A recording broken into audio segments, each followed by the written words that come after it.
A dusty street. A long coat flaps in the wind, the glint of a silver star. Four men walk shoulder to shoulder. Their faces are grim, set in stone. This is the image we all know. The legend of the OK Corral. A story of heroes and villains, of good versus evil. A clean line drawn in the Arizona dust. But that line is a lie. The story you know is a carefully crafted myth. The truth is far more complex.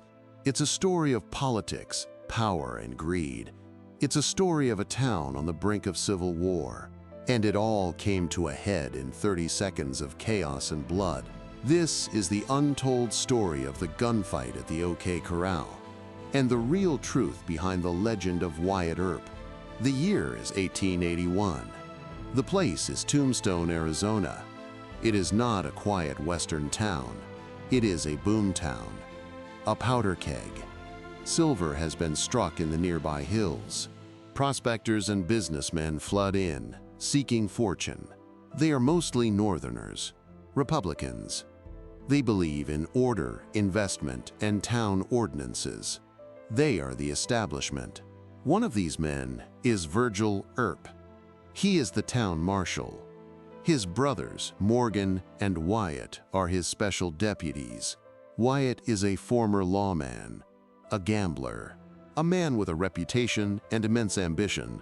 With them is their friend, John Henry Doc Holliday, a dentist from Georgia, dying from consumption, a Southern gentleman with a deadly temper. Together, they represent the law, the town's power structure. But there is another power in Tombstone.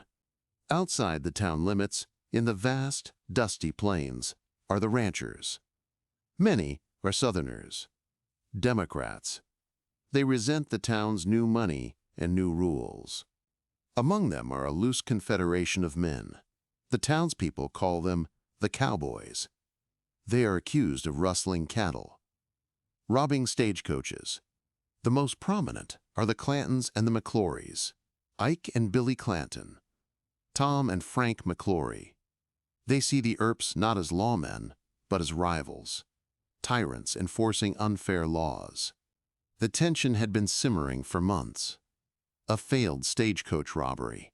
The cowboys were the prime suspects. Wyatt Earp struck a deal with Ike Clanton for information. The deal went sour. Mistrust festered. Then came the night of October 25th. Ike Clanton was in town. He was drunk. He was angry. He argued with Doc Holliday at the Alhambra saloon. The threats began. He told everyone who would listen. He was going to kill the Earps. He was going to kill Doc Holliday. The next morning, the threats continued. Ike was seen all over town, armed with a revolver and a rifle. He was making a scene. Wyatt Earp had enough. He found Ike. He pistol-whipped him, disarming him. But Ike's brother Billy had arrived. So had the McClory brothers. They were armed. They were angry. A town ordinance forbade carrying firearms within city limits. Wyatt Earp saw this as a direct challenge to his authority. He gathered his brothers and Doc Holliday. They would confront the cowboys. They would disarm them. They would enforce the law. They began their walk down Fremont Street towards a narrow 15-foot-wide vacant lot. It was located between a boarding house and a photo studio. The location is the first part of the myth to crumble. The gunfight at the OK Corral never happened at the OK Corral. It happened in a backlot, a public space for all to see. The Earps and Holliday approached the 5 cowboys: Ike Clanton, Billy Clanton, Frank McClory, Tom McClory, and a young man named Billy Claiborne. Wyatt Earp spoke first. His voice was firm. "Throw up your hands, boys. I have come to disarm you." What happened next is lost to a storm of conflicting testimony. Frank McClory and Billy Clanton reached for their pistols. Did they intend to surrender them or to fire? Wyatt Earp drew his Colt revolver. He saw Frank McClory's hand on his gun. He fired. The first shot of the fight. The air exploded. A flurry of gunshots echoed between the buildings. 30 shots in 30 seconds. It was pure, terrifying chaos.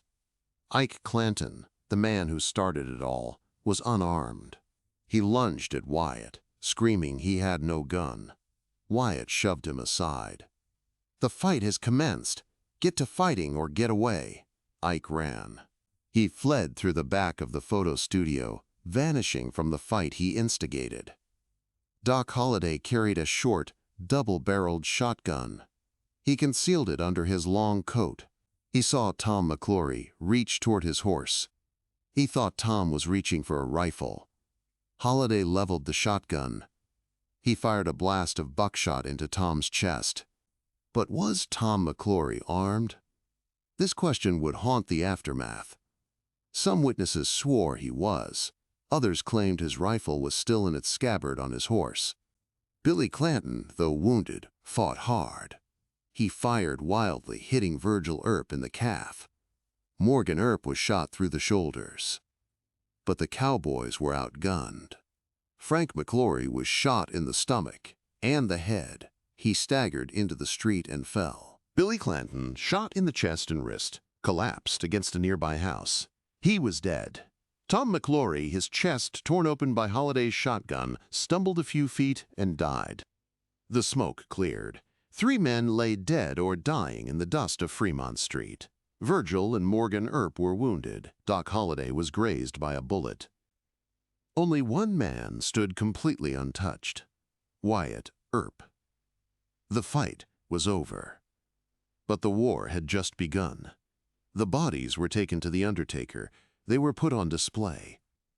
A sign was placed above them: "Murdered in the streets of Tombstone." The town was now bitterly divided. The cowboy faction, led by County Sheriff Johnny Behan, demanded justice. Behan, a rival of Wyatt's, claimed the Earps had fired on men who were trying to surrender. An inquest was held. It led to a month-long preliminary hearing, presided over by Judge Wells Spicer. This was not a trial by jury. It was a hearing to determine if murder charges were warranted. The prosecution presented its case. Ike Clanton testified. He claimed his friends were murdered in cold blood. Sheriff Behan supported his story. He said he saw the cowboys raise their hands, but the defense had Wyatt Earp. He took the stand. He delivered a calm, detailed account. He argued self-defense. He stated the cowboys made threatening moves, that they were known outlaws who had sworn to kill him. His testimony was powerful. It was convincing. After 30 days of testimony, Judge Spicer delivered his verdict. He found the Earps and Holliday had acted within the law. He called their actions injudicious, but not criminal. He ruled there was not enough evidence for a trial. The Earps were free, but they were not safe. The law had exonerated them. The cowboys would not. Revenge came swiftly. 2 months after the hearing, Virgil Earp was ambushed. He was shot in the back with a shotgun while walking at night. His left arm was crippled for life. 3 months after that, Morgan Earp was playing billiards. A shot rang out from a dark alley. Morgan was struck in the back. He died within the hour. Wyatt Earp's grief turned to cold rage. The legal system had failed him. He would now become his own law. Appointed a deputy U.S. Marshal, he formed a federal posse. Doc Holliday rode with him. They began a bloody hunt, a mission of vengeance. The Earp Vendetta ride. They tracked down the men they believed were responsible.